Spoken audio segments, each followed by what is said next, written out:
Ryan in Michigan, listening on AM 990. You are on with Jimmy Akin. It's open forum. What's your question? My question has to do with the doctrine of total depravity. Okay. So in the fifth canon of the Council of Trent, it says, if any man says that after the sin of Adam, man's free will was extinguished, let him be anathema. Mm-hmm. And also in the Council of Trent, it affirms prevenient grace. John 6:44, no man can come to the Son unless the Father who sent him draws him. Right. And I will raise him up on the last day. And so I was a little confused, because if I can't come to the Son unless the Father draws me, then it seems like my free will is extinguished. So it seems like the Council of Trent's fifth canon is both contradicting itself and John 6:44. So I was wondering why that's not a contradiction. Okay. There are several ways of looking at this, and one of them is to recognize that when Trent says that man's free will was not extinguished by the fall, it doesn't mean that it wasn't damaged by the fall. Something can be damaged but not extinguished. And in the case of the Council of Trent, what they were dealing with were some viewpoints that were being entertained in various circles, particularly in the Protestant community, that either denied that man had ever had any kind of free will, that just everything we do is we're like robots, we're God's wind-up toys, and never had free will of any kind. And then there was a kind of mitigated form that said, well, okay, maybe we had free will before the fall of man, but then when Adam sinned, we completely lost it, and now our wills are wholly bound to sin so that we don't have any freedom, and the only way we can do anything good at all, if we can do anything good at all, is if God causes us to do it, so we don't have free will. And that's what Trent is reacting against. So it's not reacting against the idea that our free will wasn't damaged. Trent's perfectly happy to say that our free will was damaged, but we still actually retain freedom. We don't have a complete lack of freedom. So that's one way of reconciling these two things. You could say, well, so maybe our free will was damaged in such a way that we couldn't come to God unless He gives us prevenient grace, which is the grace that enables us to respond positively to God's message. So we couldn't come to Him in that sense unless God gives us this grace to compensate for the damage that was done to our free will by the fall.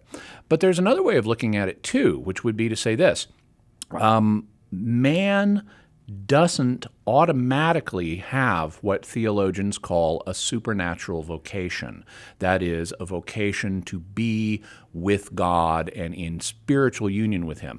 God could have created man in what theologians refer to as a state of pure nature. In a state of pure nature, we wouldn't have sin, but we also wouldn't have the grace of being spiritually united with God. We might know certain things about God that we could tell by natural reason, like the fact that He exists, but we wouldn't have the supernatural desire in our hearts to be in union with Him.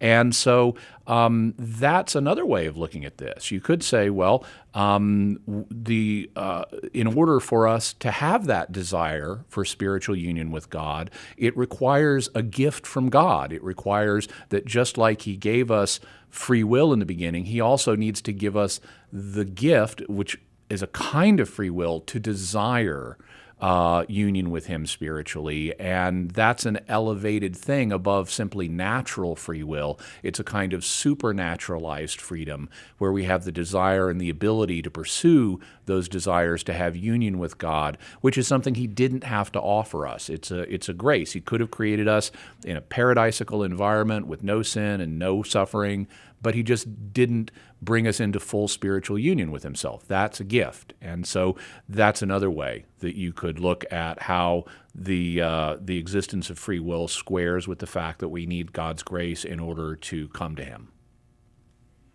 Okay, I'm still wondering about the specific ability to come to the Father without Him drawing you. I mean, you don't have the free will to do that, correct, but there are a lot of things that I don't have the ability.